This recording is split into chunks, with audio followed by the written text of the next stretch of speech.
La noche que mi padre murió, él susurró una terrible orden a mi hermano mientras yo estaba ahí parada. Ella es tuya ahora. 2 días después, el fuego lo devoró todo, menos la verdad que solo yo llevo en mis cicatrices. Hola, mis queridos. Qué alegría poder platicar con ustedes hoy. Soy Marlene Hoffman, tengo 78 años y vivo aquí en Tequila, en el estado de Jalisco. Un pueblito pequeño, pero acogedor, lleno de gente buena e historias que contar. Llegué aquí después de muchas andanzas por la vida, pero esa es una historia que compartiré con ustedes más adelante.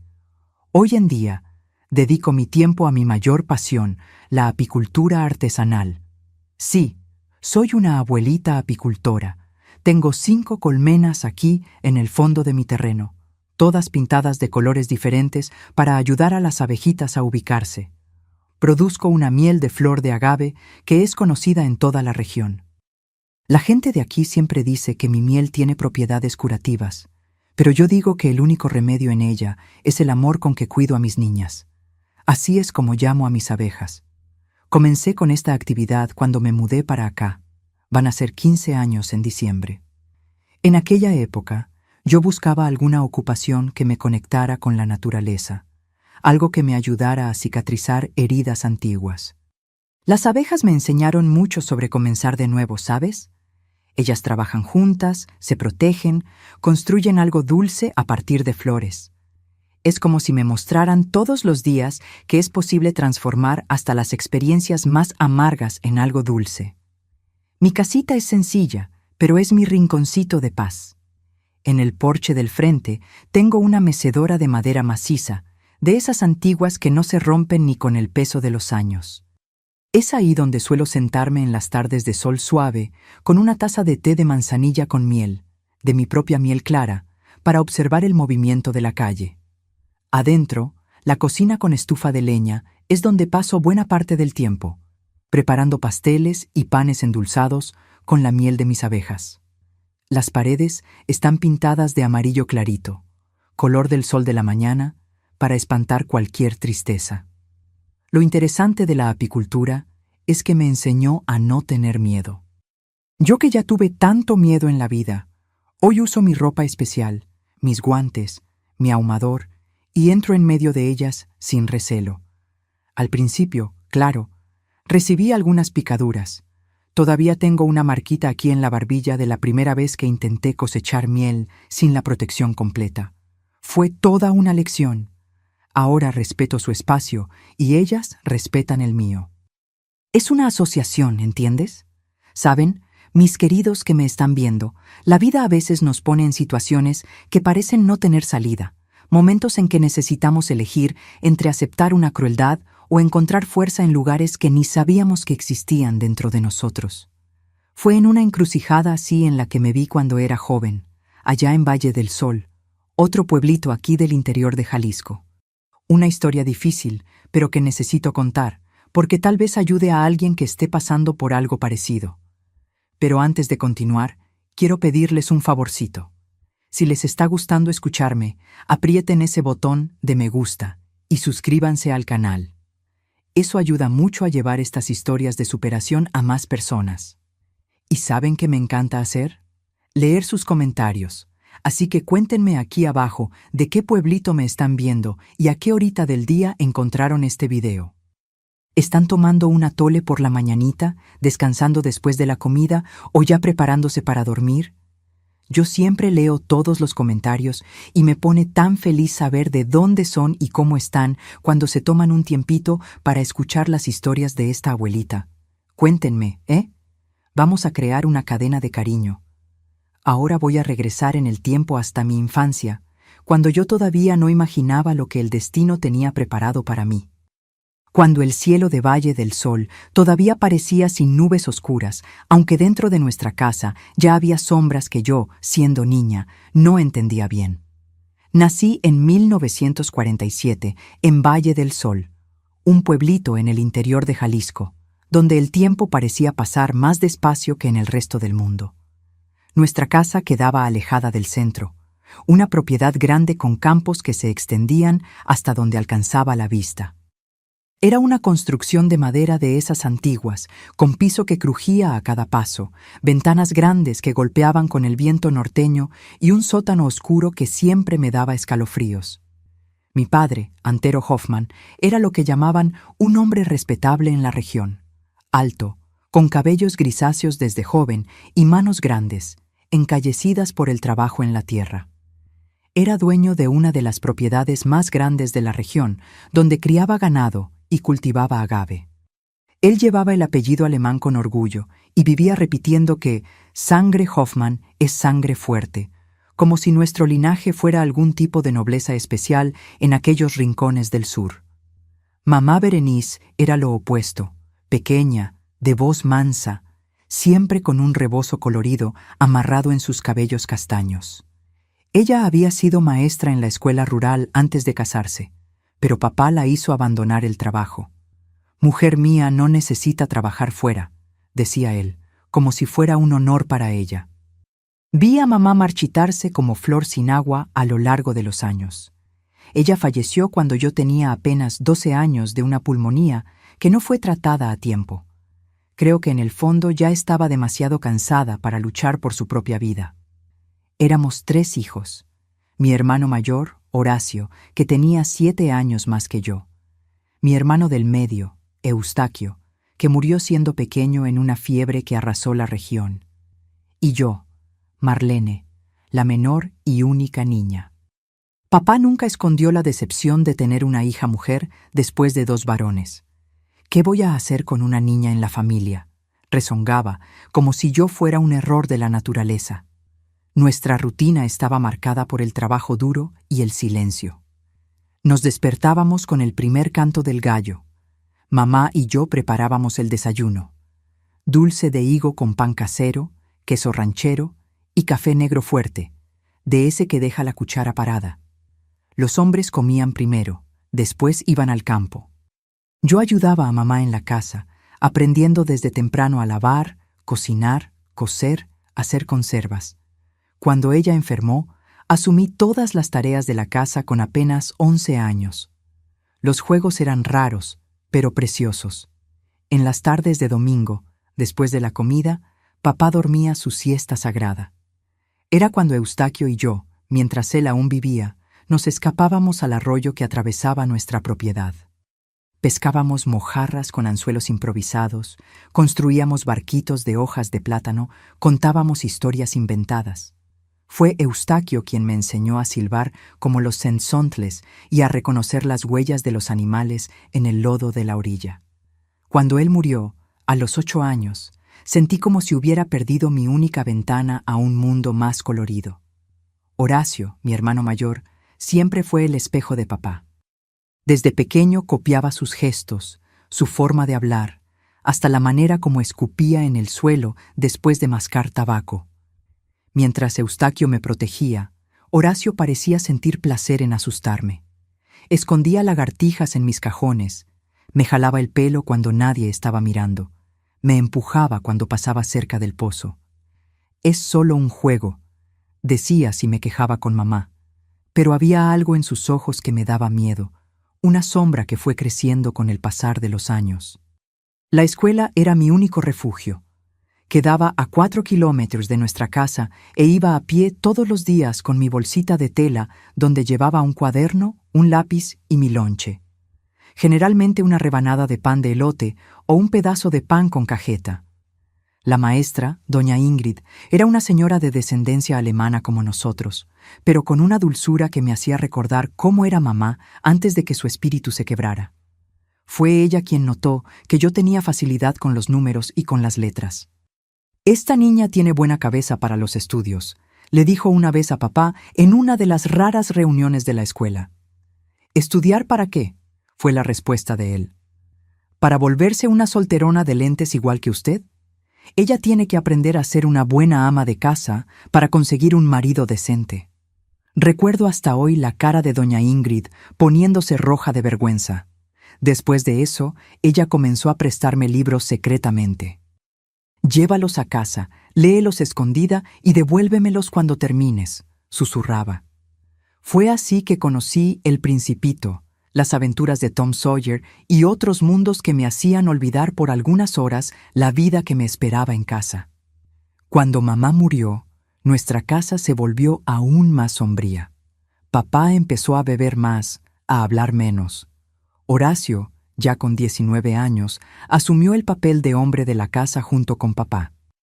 Y yo, a los 12 años, me convertí en la mujer responsable de todo: cocinar, lavar, planchar, limpiar.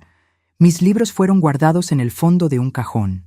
Mis manos, que antes sostenían lápices, ahora solo conocían el mango de la escoba, el molcajete para moler, el agua fría de la tina donde fregaba la ropa. Fue en esa época que comencé a notar los cambios en la manera en que Horacio me miraba. Ya no era la mirada de un hermano molesto. Era algo diferente, algo que me hacía cruzar los brazos sobre el pecho cuando él entraba al mismo cuarto que yo. Comencé a trancar la puerta del cuarto que había sido de mamá, y ahora era mío. Papá se dio cuenta y quitó la cerradura. «No hay nada que esconder en esta casa», dijo. No se trataba de esconder algo, se trataba de protegerme de algo que aún no entendía bien, pero que sentía en el aire, pesado como el tiempo antes de una tormenta. Las visitas al pueblo eran raras. Papá iba una vez al mes a vender queso y comprar lo que necesitábamos: sal, azúcar, tela para ropa. Horacio comenzó a ir con él. Yo me quedaba en casa sola con mis pensamientos y mis quehaceres. A veces, cuando terminaba todo, subía al techo del granero y me quedaba mirando el camino que llevaba lejos de allí, imaginando cómo sería simplemente seguirlo y no volver más. Pero, ¿a dónde iría una niña de 12, 13 años, sin dinero, sin nadie? Había señales de lo que vendría a suceder, pequeñas señales que solo ahora, tantos años después, logro reconocer claramente. La forma en que papá y Horacio cuchicheaban a veces, mirándome. Las preguntas extrañas sobre cuándo me volvería una mujer completa. El comentario de papá sobre cómo me estaba pareciendo a mamá cuando era joven. Esas cosas no tenían sentido para mí en la época. Eran apenas partes de mi día a día, gotas de lluvia antes del diluvio que cambiaría mi vida para siempre. El invierno de 1960 llegó con una fuerza que no veíamos hace años en Valle del Sol. El frío cortante del norte transformaba los campos en tapetes blancos de escarcha todas las mañanas. Fue en ese tiempo de tinieblas y silencio que mi padre enfermó. Comenzó con una tos que no pasaba. Después vino la fiebre, la dificultad para respirar, la debilidad que le impedía incluso levantarse de la cama. El médico del pueblo, doctor Octavio, vino una vez, recetó jarabes y ungüentos, pero meneó la cabeza de un modo que entendí enseguida. No había mucho que hacer. Yo acababa de cumplir 13 años. Era todavía una niña en años, pero el trabajo duro y las responsabilidades me habían envejecido por dentro. Mis cabellos castaños caían por la espalda en una trenza gruesa. Mis manos ya tenían callos de tanto fregar ropa en la tina, y mis ojos, que mamá decía eran color de miel, parecían haber perdido el brillo de la infancia. Me estaba volviendo mujer en una casa sin madre, con un padre autoritario y un hermano que me miraba de un modo que hacía que mi estómago se helara. Con la enfermedad de papá que el médico diagnosticó como mal del pecho, hoy sé que era tuberculosis, la atmósfera en la casa cambió. Él, que siempre había sido el centro del poder, ahora estaba confinado al cuarto, tosiendo sangre en pañuelos que yo lavaba en secreto en el arroyo, para que los vecinos no supieran la gravedad de la situación. El miedo a la enfermedad mantenía alejadas a las pocas visitas. Incluso el padre de la comunidad, padre Germán, solo vino una vez a dar la extrema unción y se quedó en la puerta del cuarto, lejos de la cama. Horacio, entonces, con 20 años, asumió completamente los negocios de la familia. Salía al amanecer para cuidar del ganado y volvía al atardecer, exhausto y cada vez más taciturno. A veces lo sorprendía conversando en voz baja con papá, interrumpiendo cuando yo entraba al cuarto con la bandeja de comida o medicinas. Había secretos entre ellos, planes que yo no debía conocer. Una noche, cuando fui a llevar el té de eucalipto para mi padre, oí mi nombre mencionado. Me detuve del lado de afuera de la puerta entreabierta, el corazón acelerado. «¿Y Marlene? ¿Qué será de ella cuando usted...? La voz de Horacio vaciló. Estoy pensando en eso. No puedo dejarla suelta por ahí sin rumbo. Está el Juvenal Quintero allá del Rancho Grande. Está buscando una esposa joven después de que su mujer murió en el parto. Me helé al oír eso. Juvenal Quintero era un hombre de casi 50 años, conocido por su brutalidad con los animales y con los peones que trabajaban en su propiedad. Tenía 3 hijos ya crecidos y una cara permanentemente amargada. Juvenal tiene posesiones, continuó mi padre entre accesos de tos. Va a dar un buen precio por la muchacha. Precio, como si yo fuera una novilla siendo negociada. Pero, padre, la voz de Horacio sonó extraña. ¿Usted no cree que Marlene es muy joven para casarse y Juvenal no tiene buena fama? ¿Y desde cuándo eso importa? Mujer tiene que tener techo y comida. El resto ella aprende a aguantar, como su madre aprendió. Sentí un nudo en la garganta. Entonces, ¿eso esperaban para mí? ¿Ser vendida como mercancía a un hombre viejo y violento para aprender a aguantar? El té en la bandeja que sostenía tembló, derramando algunas gotas en el suelo. Pero padre, ¿y si...? Horacio parecía dudar. ¿Y si ella se quedara aquí mismo en nuestra tierra conmigo? Hubo un silencio que pareció durar una eternidad. Finalmente mi padre habló, con voz más baja. ¿Quieres decir, como tu mujer? No oí la respuesta, pero el silencio que siguió fue suficiente. Me alejé de la puerta con pasos silenciosos, volví a la cocina y derramé el té en el fregadero. Mis manos temblaban tanto que casi dejé caer la taza. Un plan estaba siendo forjado ahí. Un plan que decidiría mi destino sin mi consentimiento, sin mi voz. En los días que siguieron, evité quedarme sola con Horacio. Trancaba mi puerta por la noche con una silla apoyada en el picaporte, ya que la cerradura había sido removida. Dormía con unas tijeras grandes bajo la almohada, aquellas que usaba para cortar telas.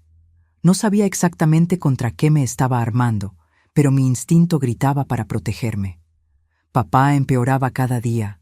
Su respiración se volvió tan difícil que el sonido me despertaba durante la noche, incluso con mi puerta cerrada.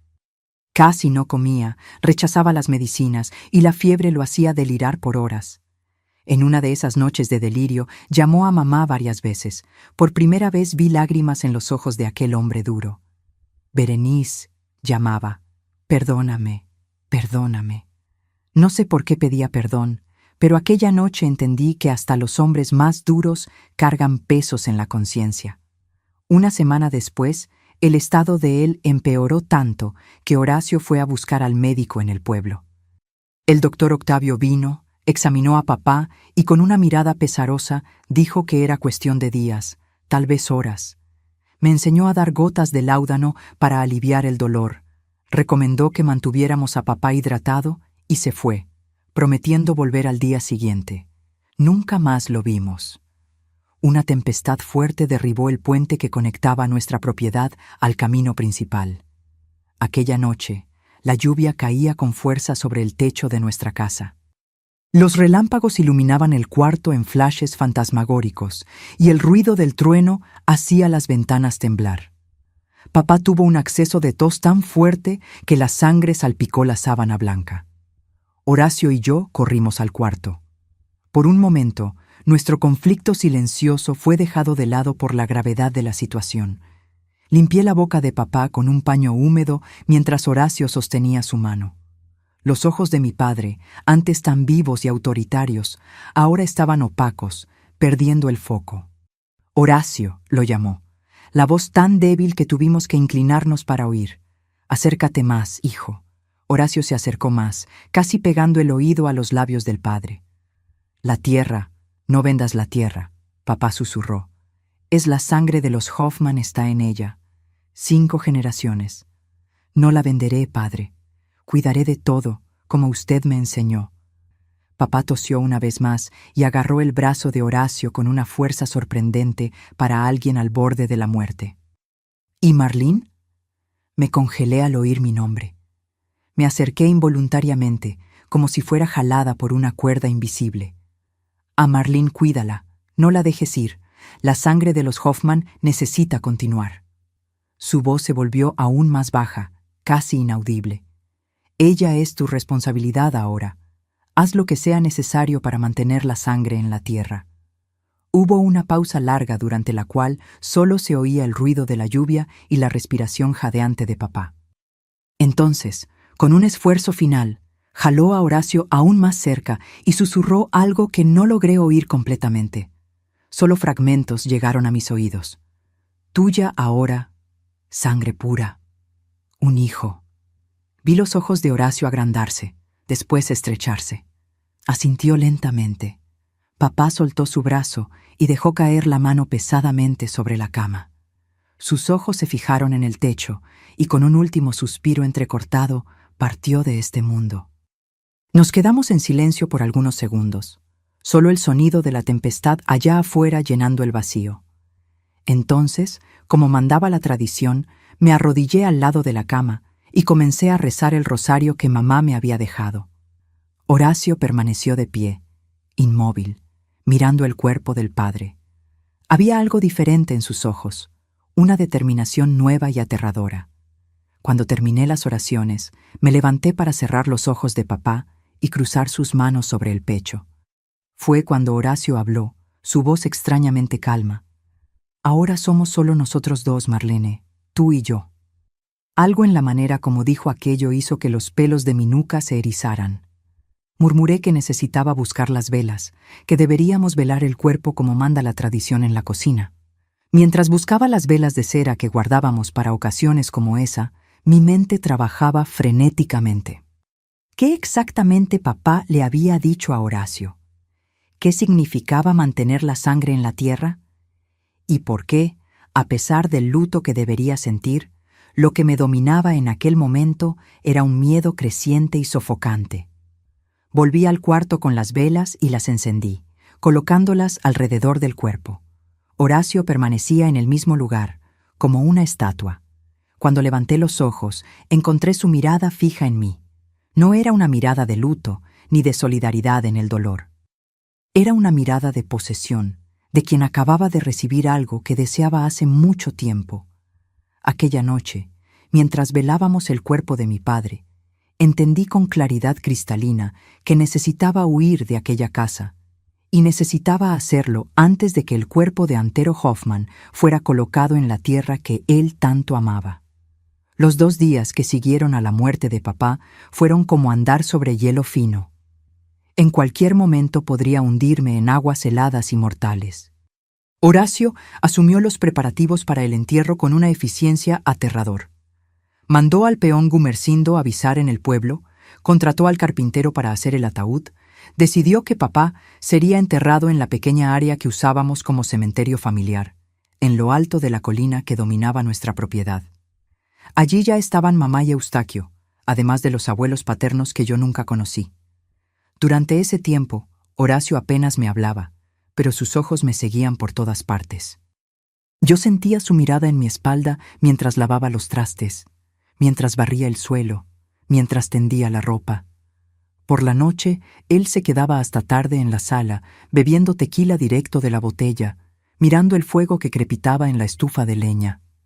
Yo me recogía temprano, empujaba la silla contra la puerta y dormía con las tijeras aún más firmemente agarradas bajo la almohada. El día del entierro, el cielo amaneció limpio, como si la tempestad de los últimos días nunca hubiera sucedido. Algunas familias de los alrededores vinieron a presentar sus últimos homenajes. El padre Germán realizó un servicio simple hablando sobre cómo Antero Hoffman había sido un hombre de trabajo, un pilar de la comunidad, un ejemplo de determinación.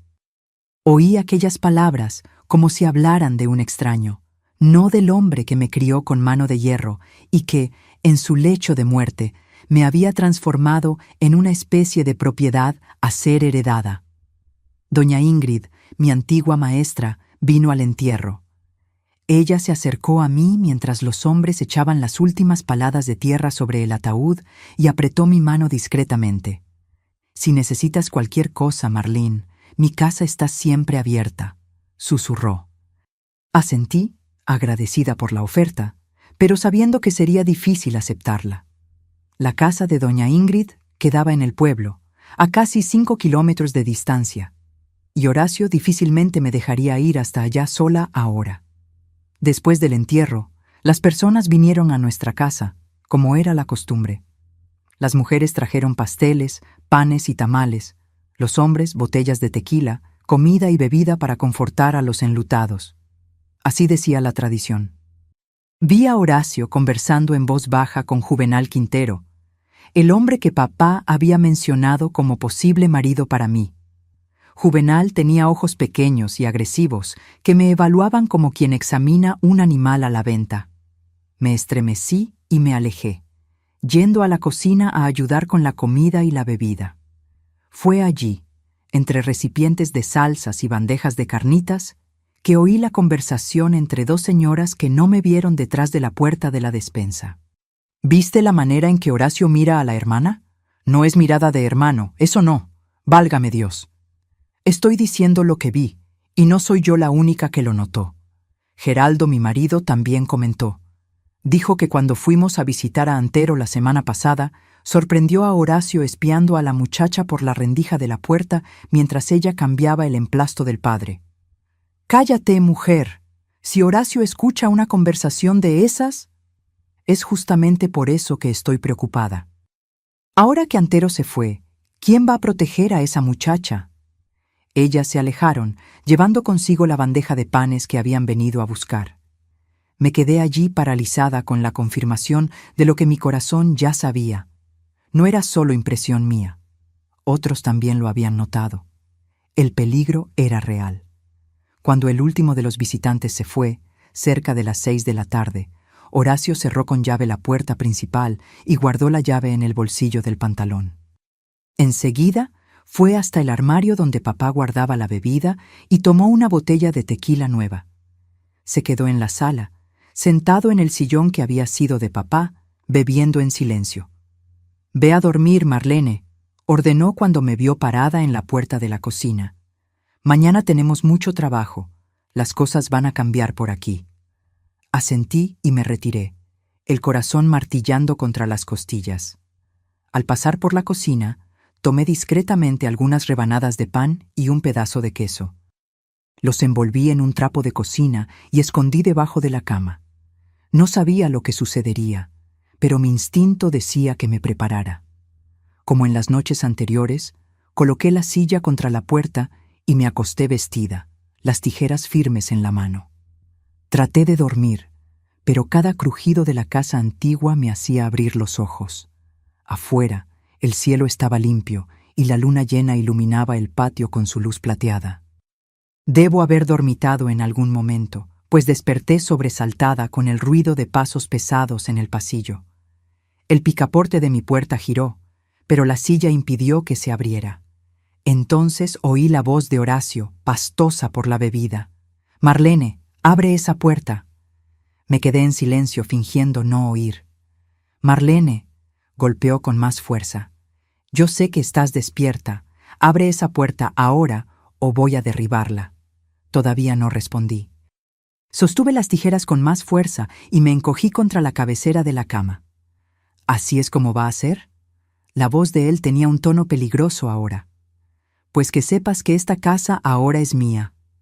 Todo aquí es mío, inclusive tú. Fue la última voluntad del Padre y tú lo sabes». Lágrimas silenciosas escurrían por mi rostro mientras escuchaba aquellas palabras horribles. «Te voy a dar hasta mañana para entender cómo funcionan las cosas ahora. Si no abres esa puerta por las buenas, lo harás por las malas». Oí sus pasos alejándose, después el ruido de la puerta de enfrente abriéndose y cerrándose. Por la ventana de mi cuarto vi a Horacio caminando hacia el granero, probablemente para buscar más bebida. Aquella era mi oportunidad. Me levanté rápidamente, tomé mi pequeño bulto de comida y abrí la ventana. La caída no era grande, tal vez 2 metros hasta el suelo. Sin pensarlo 2 veces, pasé las piernas por el alféizar y salté, cayendo sobre el pasto con un golpe sordo. Por un instante me quedé allí agachada, esperando para ver si alguien había oído. Nada, solo el canto distante de un tecolote y el ruido del viento en los árboles. Comencé a correr en dirección al camino que llevaba al pueblo. Si pudiera llegar a la casa de doña Ingrid, pero había casi 5 kilómetros hasta allá por caminos de tierra oscuros y desconocidos. Y si Horacio notaba mi ausencia y viniera a buscarme con la camioneta, me alcanzaría en minutos. Necesitaba pensar en otra solución. Fue cuando me acordé del sótano, aquel lugar oscuro y húmedo que siempre me dio escalofríos, pero que conocía como la palma de mi mano, pues era allí donde guardábamos los alimentos preservados para el invierno, las conservas, los quesos curados, los chorizos ahumados. Había una pequeña puerta externa, casi completamente cubierta por una enredadera que papá había olvidado hace años. La descubrí cuando era pequeña, jugando a las escondidas con Eustaquio. Nadie más sabía de aquella entrada. Cambié de dirección y corrí hacia la parte de atrás de la casa. La puerta estaba allí, parcialmente escondida por la vegetación. Con algún esfuerzo, logré abrirla y deslizarme hacia el interior oscuro y húmedo. El olor a moho y tierra era fuerte, pero no me importó. Tanteando en la oscuridad, encontré un rincón donde me encogí detrás de algunos estantes viejos. Me quedé allí por horas, temblando de frío y miedo, cuando Horacio volvió, cuando gritó mi nombre por la casa, cuando comenzó a maldecir y a romper cosas allá arriba. Él estaba furioso, y eso solo aumentaba mi pavor. En algún momento de la madrugada, los sonidos cesaron. Él probablemente se había desmayado de tanto beber. Fue cuando noté algo extraño, un olor diferente en el aire, algo dulce y agresivo al mismo tiempo. Venía de cerca de la escalera del sótano, donde estaba la vieja caldera de gas que papá había instalado años atrás para calentar la casa en el invierno. Me acerqué con cuidado y percibí el problema. Había una fuga en la tubería principal de gas, pequeña, pero constante. Papá siempre decía que necesitaba arreglar aquello, pero nunca encontraba tiempo. El olor se estaba acumulando en el sótano cerrado, sin ventilación adecuada. Fue en ese momento que una idea terrible comenzó a formarse en mi mente. Una idea nacida de la desesperación y del instinto de supervivencia. El gas. Si aumentara la fuga, si Horacio viniera a buscarme en el sótano, una chispa sería suficiente. No, no podía. Era incorrecto, era pecado. Pero entonces recordé las palabras que oí en la noche de la muerte de papá, la amenaza velada de Horacio, el destino que me aguardaba si no hacía nada. Si yo fuera una buena niña obediente como me enseñaron a ser, acabaría como mamá, una sombra, una criatura sin voz, usada y descartada, o peor. Con manos temblorosas me acerqué a la tubería y, usando las tijeras que aún llevaba, comencé a aflojar la conexión de metal. No la rompí completamente, solo lo suficiente para que la fuga aumentara. El olor se hizo más fuerte casi inmediatamente. Retrocedí a mi escondite, el corazón latiendo tan fuerte que pensé que podría delatarme. Ahora era esperar. Esperar que Horacio despertara, que viniera a buscarme, que bajara al sótano. Esperar que el destino, o Dios, o el diablo, yo ya no sabía más, decidiera lo que sucedería a continuación. Horas después, oí movimientos en la casa. Era mañana, por lo que pude percibir por la rendija de luz que entraba por una pequeña ventana de ventilación. Horacio había despertado, y por el ruido estaba furioso. Oí objetos siendo arrojados, puertas siendo abiertas con violencia. «Marlene, ¿dónde te metiste, desgraciada? ¡Te vas a arrepentir de esto!». Los gritos de él se acercaban cada vez más, hasta que oí la puerta del sótano siendo abierta allá arriba. La luz de una lámpara iluminó las escaleras. «Yo sé que estás ahí abajo, Marlene. No sirve de nada esconderte. Esta casa es mía. Tú eres mía ahora». Fue lo que el padre decidió. Los pasos pesados de él bajaban la escalera de madera. El olor a gas estaba fuerte, pero él parecía no notarlo. Ciego por la rabia y por el efecto de la bebida de la noche anterior, la lámpara se balanceaba en su mano, lanzando sombras fantasmagóricas por las paredes húmedas. Me encogí aún más en mi escondite, rezando por primera vez en mucho tiempo, no por la salvación de Horacio, sino por la mía propia, por el perdón, por lo que yo sabía que estaba a punto de suceder. ¡Marlene! La voz de él estaba más cerca. La lámpara iluminaba el centro del sótano. «Aparece ahora o será peor para ti». Fue cuando él lo sintió. Vi su rostro cambiar de expresión cuando finalmente notó el fuerte olor del gas. Sus ojos se agrandaron en comprensión tardía. Miró la lámpara en su mano, después la tubería de donde el gas escapaba visiblemente ahora. No sé si fue instinto o pánico, pero Horacio hizo exactamente lo que no debía. Levantó la lámpara para ver mejor la fuga. Lo que siguió fue como un relámpago, una explosión ensordecedora, una onda de calor intenso, el ruido de madera astillándose y luego oscuridad completa. No sé cuánto tiempo estuve inconsciente. Cuando abrí los ojos, el mundo era solo dolor y oscuridad. Mis pulmones ardían con cada respiración. Mi rostro y brazos quemaban como si aún estuvieran en llamas. Había un zumbido constante en mis oídos que ahogaba todos los otros sonidos. Traté de moverme, pero algo pesado presionaba mis piernas, una viga o parte del piso que se había derrumbado con la explosión. Poco a poco, mis ojos se acostumbraron a la penumbra.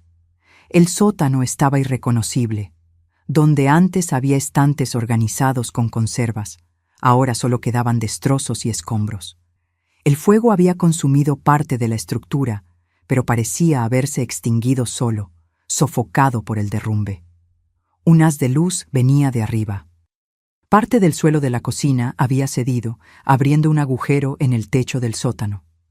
Y entonces vi. A algunos metros de mí, parcialmente enterrado bajo los escombros, estaba el cuerpo de Horacio. Incluso con la poca luz pude ver que estaba muerto. Sus ojos, aquellos que tanto me aterrorizaron, estaban abiertos, fijos y vacíos. Su mano derecha, la que sostenía la lámpara, había sido completamente destrozada por la explosión. Una mezcla de horror y alivio me invadió. Horror por lo que había sucedido, por lo que yo había hecho. Alivio porque estaba viva, porque la pesadilla había terminado, o al menos aquella parte de ella. Con esfuerzo, logré arrastrarme lejos de los escombros. Cada movimiento era agonía pura. Mis manos estaban en carne viva. Mi rostro palpitaba de dolor y sospeché que algunas costillas estaban quebradas por la dificultad para respirar, pero estaba viva. Eso era todo lo que importaba en aquel momento. Me arrastré hasta la pequeña puerta lateral por donde había entrado horas antes. Estaba bloqueada por escombros, pero no completamente. Con los últimos restos de fuerza que me quedaban, empujé los destrozos lo suficiente para pasar mi cuerpo delgado y herido al exterior. El sol de la tarde me cegó temporalmente. Cuando mis ojos se ajustaron, vi la extensión de la destrucción. Parte de la casa se había derrumbado. Humo aún salía de las ventanas quebradas. El olor a madera quemada y algo más, algo terrible que preferí no identificar, impregnaba el aire. Logré arrastrarme hasta el pozo, donde bebí agua directamente del borde, ignorando el dolor lacerante que el movimiento causaba.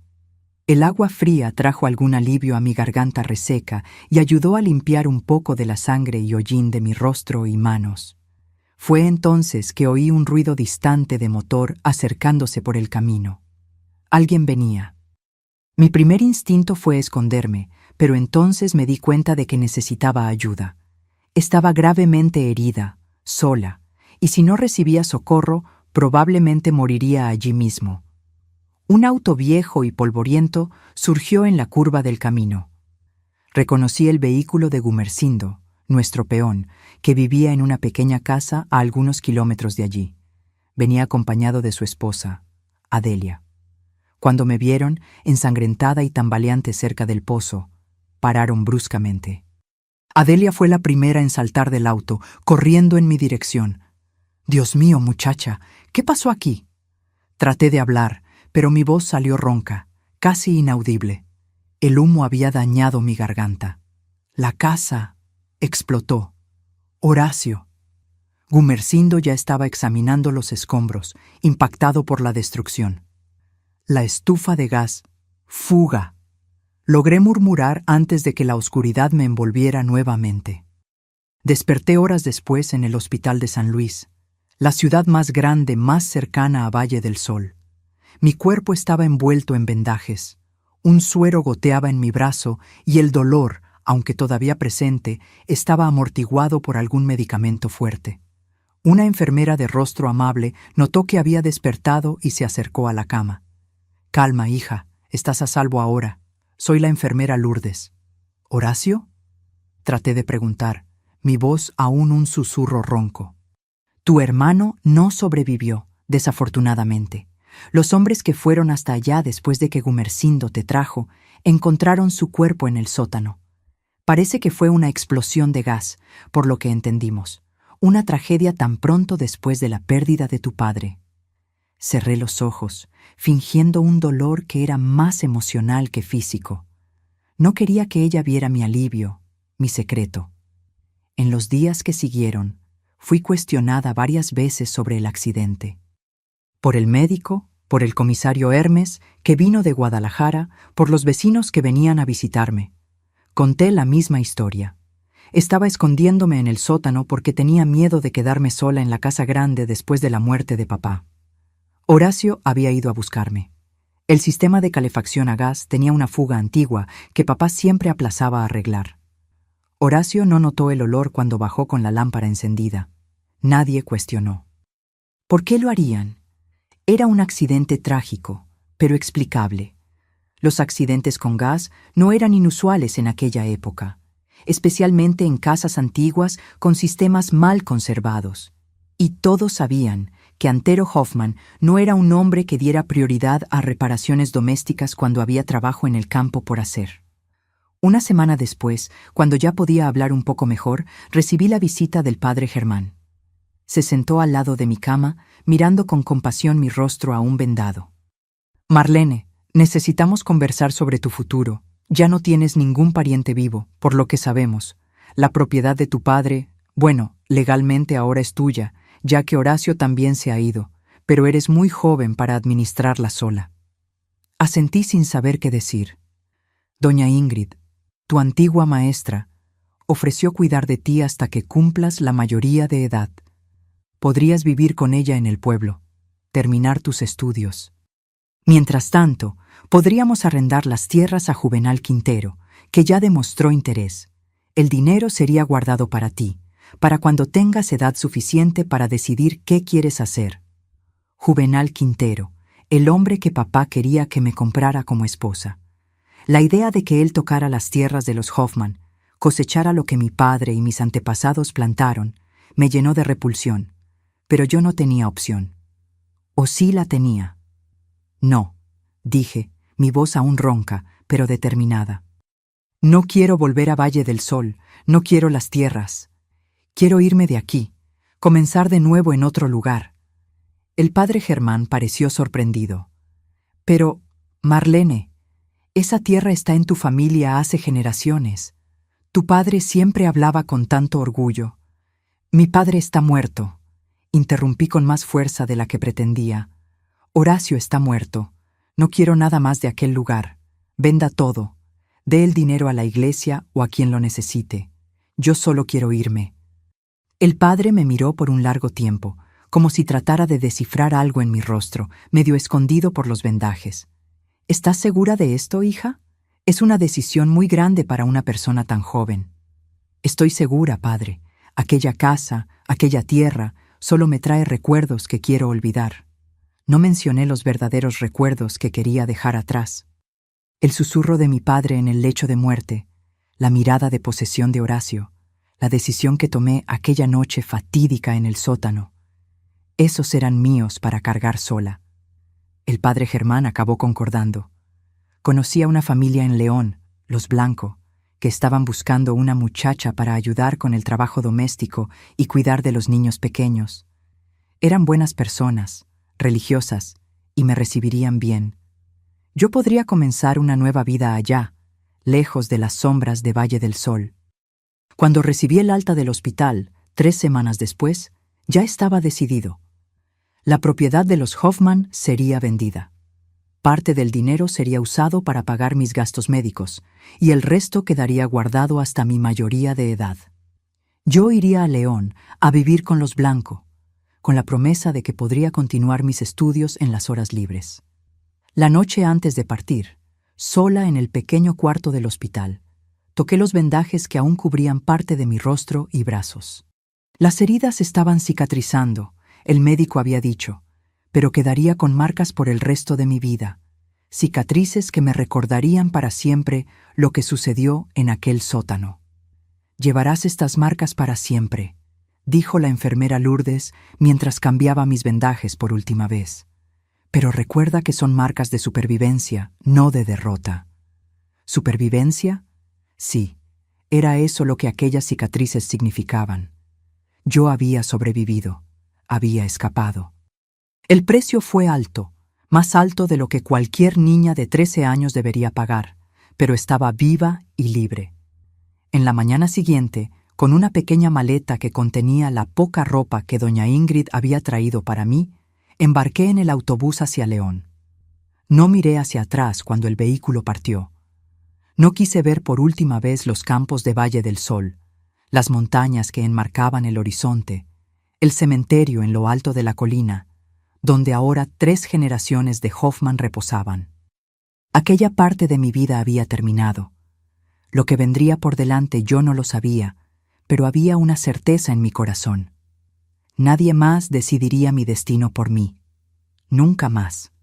León, 1960. Llegué a aquella ciudad sin conocer un alma siquiera, con cicatrices aún frescas en el cuerpo y en el alma, y con el nombre de los Hoffman pesando en mis hombros como una maldición. La familia Blanco me recibió en la pequeña estación de autobuses. Don Alberto, doña Hilda y los 3 hijos pequeños, Gunther, de 8 años, Elsa, de 6, y el pequeñito Otto, de apenas 3. Recuerdo el primer encuentro como si fuera ayer. Yo bajando del autobús polvoriento con mi maletita de ropa, el rostro aún parcialmente cubierto por vendajes. Doña Hilda, una mujer rubia y robusta, avanzando en mi dirección con una sonrisa genuinamente acogedora. Don Alberto, más reservado, observando a distancia, probablemente preguntándose qué tipo de trabajo podría esperar de una muchacha tan lastimada. Los niños mirándome con curiosidad, especialmente el pequeño Otto, que preguntó en voz alta: «Mamá, ¿por qué la muchacha está toda envuelta como un regalo?». Los Blanco eran descendientes de alemanes, como mi familia, pero había una diferencia fundamental. En aquella casa había calor humano.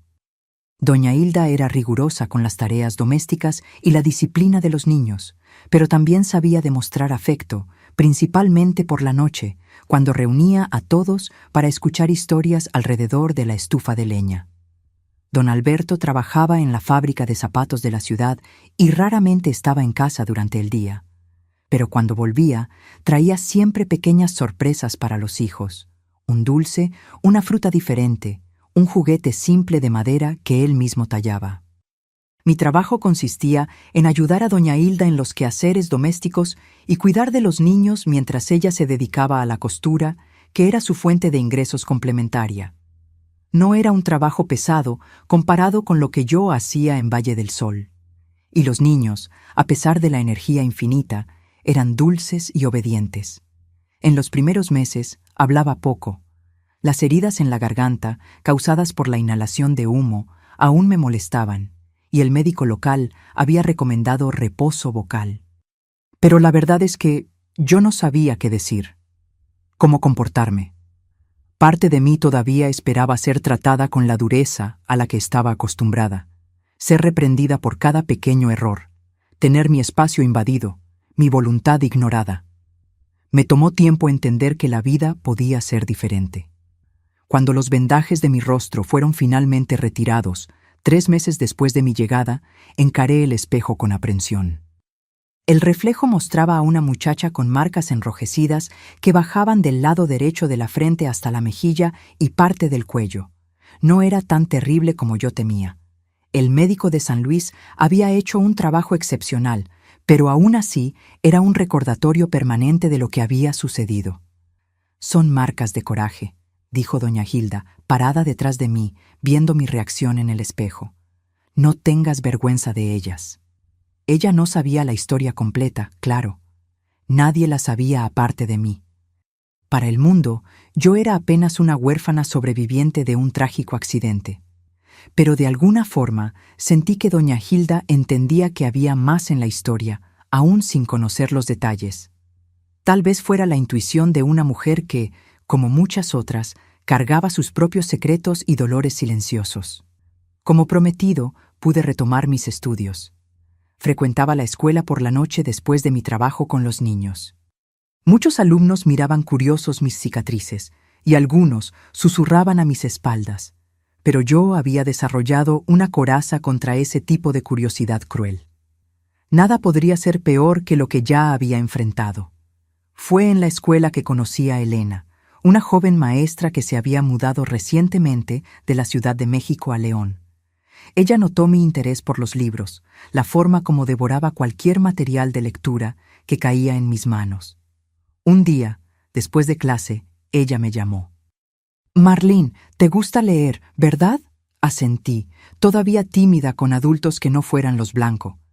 «Tengo una pequeña biblioteca en casa, libros que traje de Ciudad de México.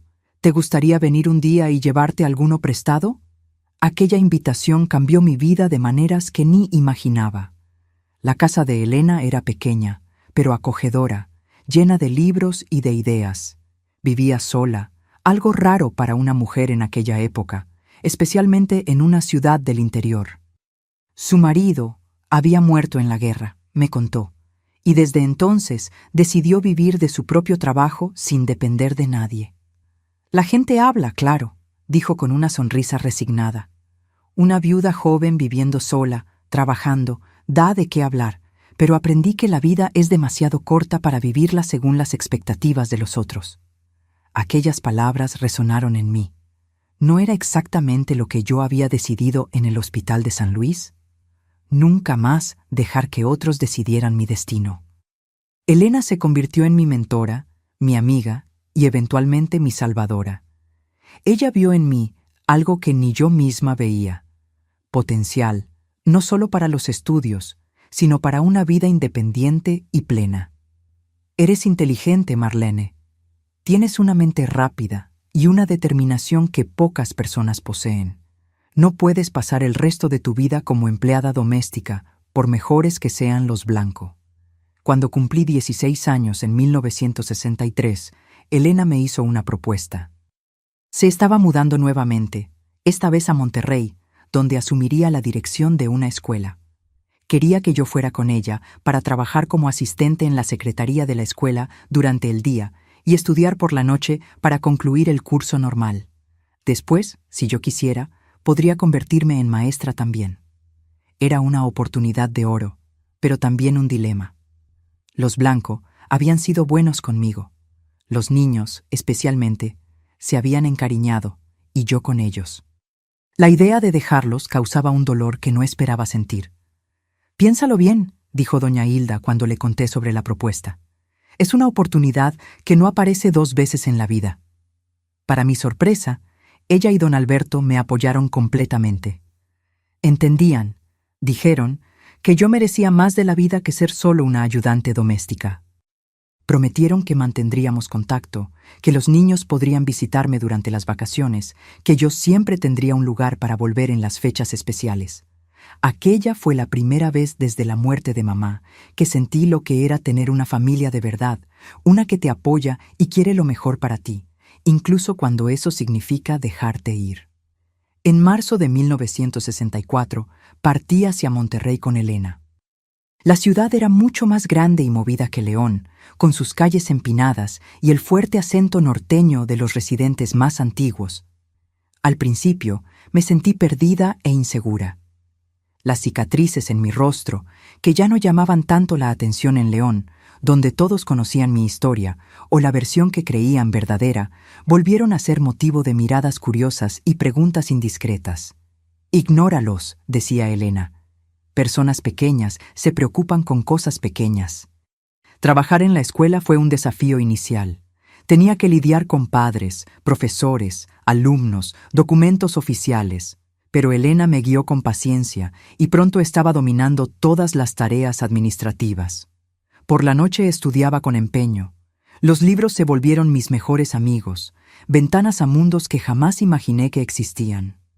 Fue en Monterrey que comencé a reflexionar más profundamente sobre mi pasado. A medida que mis horizontes se expandían, que conocía personas diferentes e historias diversas, comencé a ver mi propia experiencia bajo una nueva luz. Lo que sucedió en el sótano en Valle del Sol no fue solo un acto de autodefensa desesperado, fue una ruptura de un ciclo perverso que podría haber continuado por generaciones. En 1967, a los 20 años, completé el curso normal y me convertí en maestra. Elena, orgullosa como una madre, me regaló un pequeño broche de oro en forma de libro abierto, que guardo hasta hoy con cariño. Comencé a enseñar en la misma escuela donde trabajaba, ahora como colega de Elena y no más como su asistente. Era una sensación extraña y maravillosa. Yo, Marlene, la niña que casi no tuvo oportunidad de estudiar, ahora enseñando a otros. Mi vida parecía finalmente haber encontrado su rumbo. Tenía un trabajo que amaba, un pequeño apartamento que alquilaba cerca de la escuela, amigos y la presencia constante y amorosa de Elena. Ocasionalmente visitaba a los Blanco en León, maravillada con cuánto crecían los niños en cada visita. Günther ya era un muchacho, Elsa una jovencita, y Otto, el pequeñito, ahora un niño listo que adoraba cuando yo le contaba historias. Pero el destino tenía otros planes para mí. En 1970, Elena enfermó, un cáncer fulminante que en pocos meses la consumió. En el lecho del hospital, sosteniendo mi mano con las suyas ya tan frágiles, me hizo prometer que continuaría viviendo plenamente. No te cierres al mundo, Marlene. Ya tuviste demasiadas pérdidas. No dejes que esta sea una razón más para construir muros a tu alrededor. Cuando Elena falleció, sentí como si parte de mí se hubiera ido con ella. Fue como perder una madre por segunda vez. En el funeral, mientras observaba el ataúd bajar a la tierra, juré para mí misma que honraría su memoria, viviendo la vida que ella me ayudó a construir. Algunos meses después, recibí una carta inesperada. Elena había dejado un testamento y en él, para mi completa sorpresa, me legaba una pequeña herencia. Una casa en Tequila que había pertenecido a sus padres. Era una propiedad modesta, con un terreno generoso en una ciudad pequeña que yo apenas conocía. «No sé por qué estoy comprando esta casa», decía ella en la carta que dejó junto al testamento. «Tal vez sea un capricho de una mujer que envejece sola, pero algo me dice que un día necesitarás un lugar así. Un lugar solo tuyo, lejos de los recuerdos dolorosos, pero lo suficientemente cerca de tus raíces para no olvidar de dónde viniste». Visité la casa por primera vez en un domingo de otoño. Era una construcción simple de madera, necesitando reparaciones, pero sólida en sus cimientos. El terreno alrededor era amplio, con árboles frutales y un pequeño arroyo corriendo al fondo. Me quedé hospedada en la única posada de la ciudad, conversando con los residentes locales, tratando de entender por qué Elena había elegido aquel lugar específico para comprar una propiedad que ella misma nunca usó. Fue durante esa visita que conocí a Ernesto, un apicultor local que cuidaba de colmenas en los alrededores de la ciudad. Estaba ayudando en la reforma del techo de la posada cuando me vio. «Usted debe ser la nueva propietaria de la casa de los Müller», dijo, bajando de la escalera y quitándose el sombrero en un gesto respetuoso. «Soy Ernesto Zimmermann. Gusto en conocerla». Ernesto era un hombre de mediana edad, de habla mansa y manos callosas por el trabajo. Viudo hace muchos años, vivía solo en una pequeña granja donde cultivaba sus abejas. Conversamos por horas aquel día, y él se ofreció para mostrarme la región. Durante el paseo, me llevó hasta sus colmenas y, por primera vez, vi de cerca el fascinante mundo de las abejas.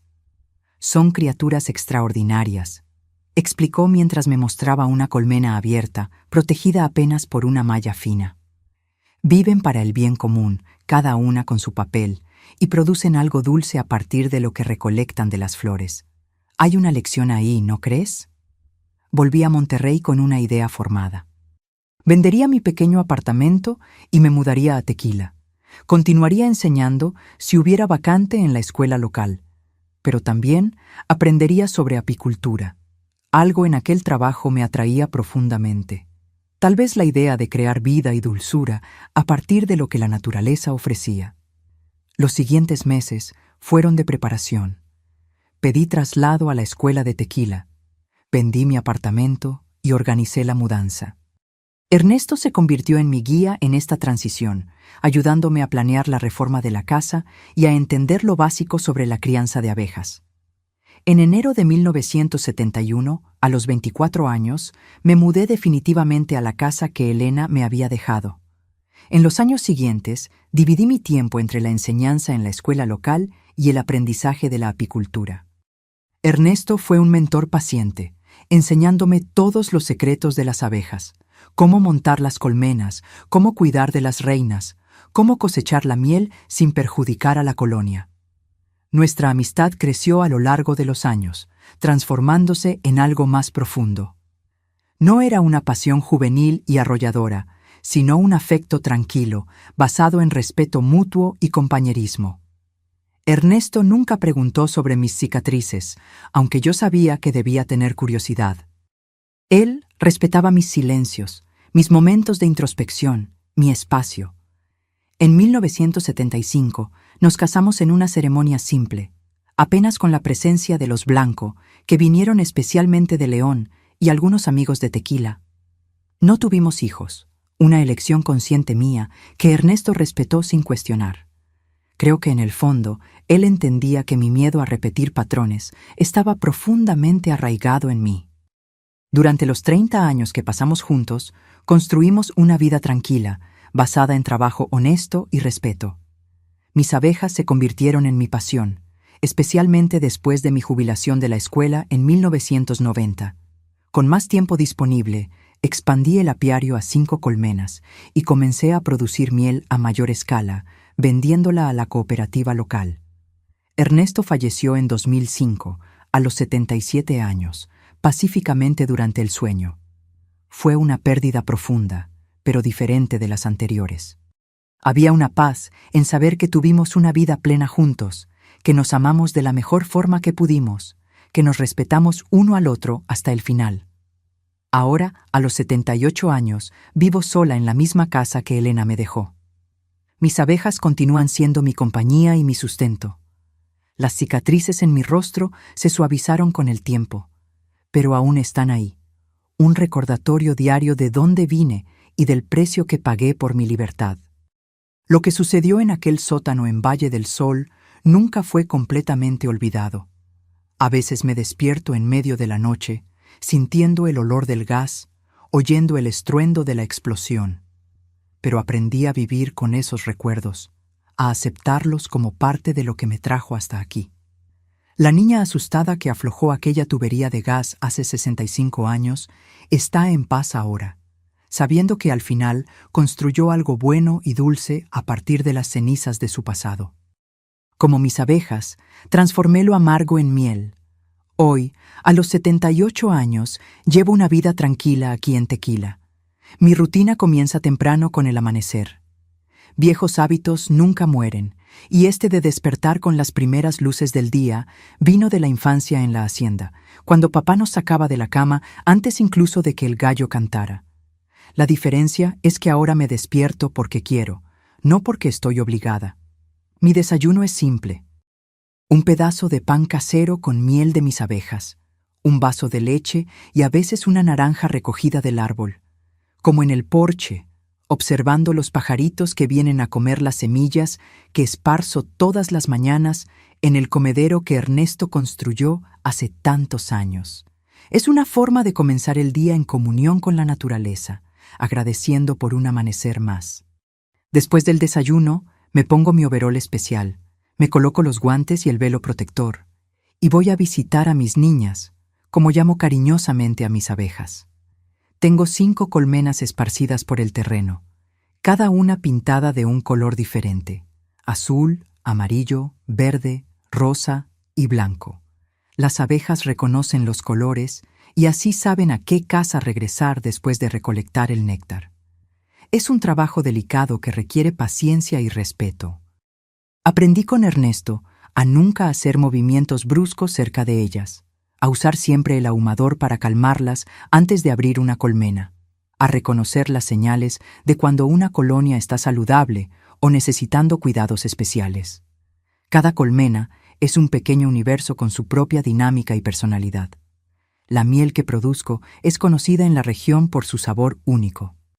Las flores de los agaves y de los eucaliptos que tengo en el terreno le dan un aroma especial que muchos clientes fieles reconocen de inmediato. No produzco en gran cantidad, apenas lo suficiente para vender en la feria del productor rural que ocurre los sábados en la Plaza Central de Tequila y para regalar a amigos y vecinos. El ingreso de la miel complementa mi jubilación como maestra. No es mucho, pero es suficiente para mi vida simple. Nunca fui de lujos o extravagancias. Tal vez por haber crecido con tan poco, aprendí a valorar las cosas pequeñas, los placeres simples, un libro nuevo, una taza de té caliente en días fríos, el olor de la tierra mojada después de la lluvia.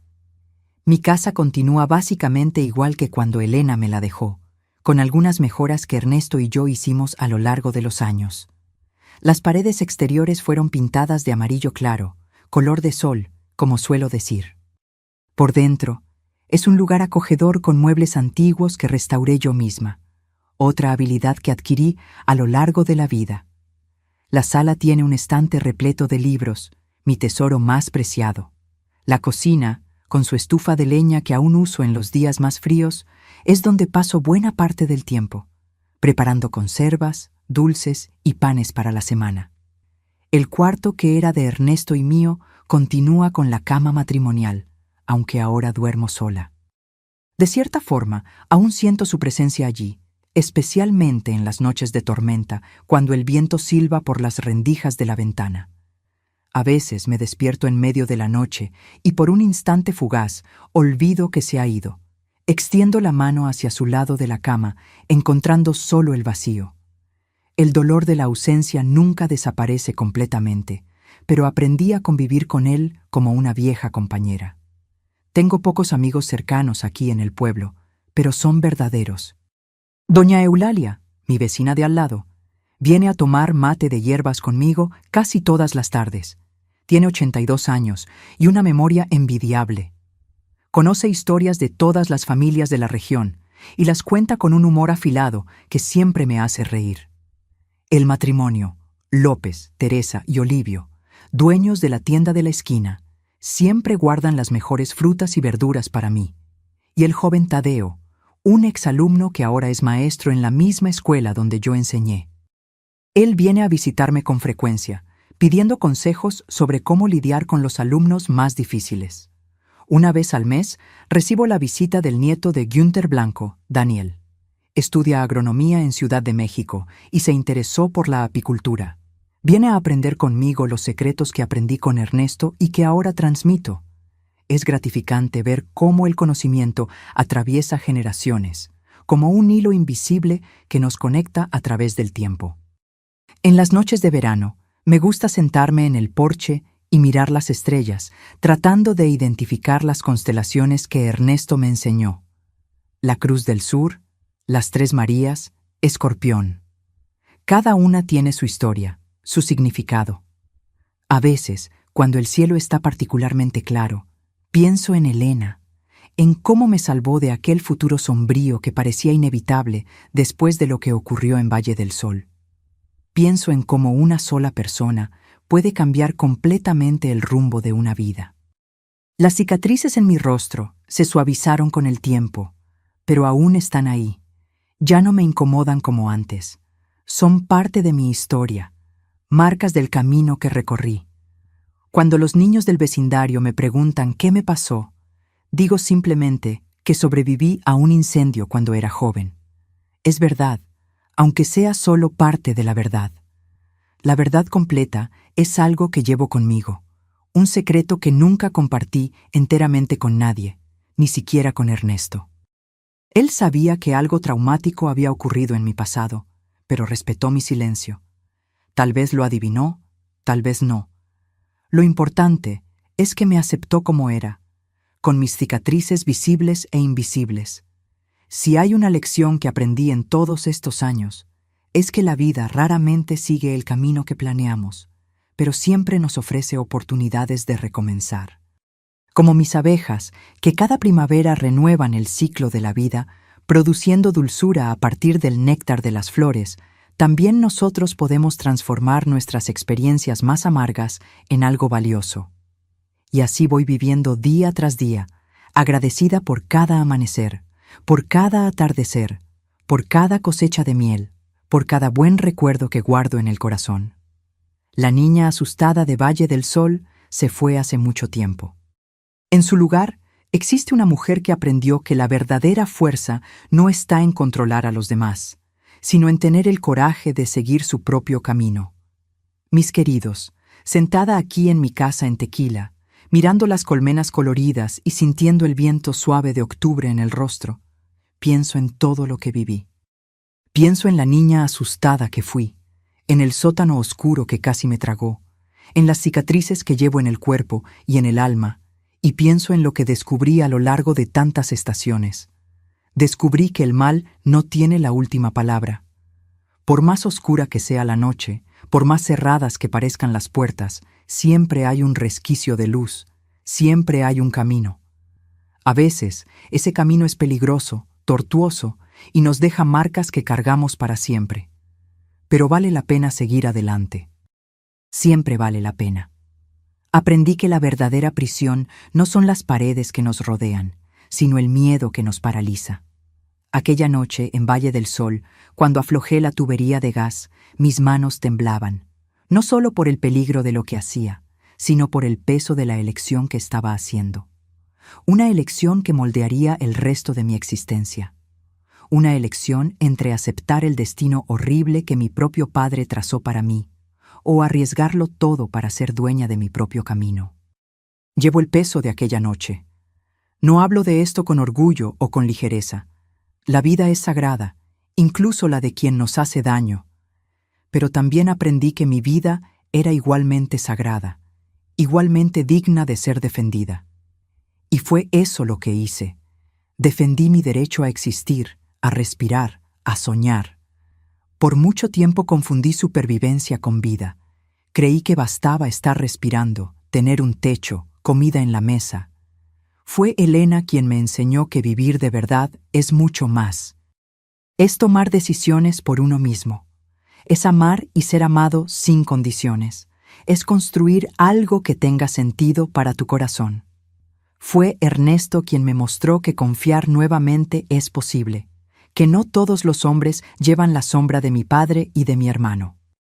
Y fueron mis abejas las que me enseñaron la mayor lección de todas, que de la oscuridad puede nacer dulzura, que incluso en los días más fríos, cuando el invierno parece que nunca va a acabar, vale la pena guardar la miel, preparar la colmena, creer en la próxima primavera. Cuando miro hacia atrás, veo que todo lo que pasé me moldeó, pero no me definió.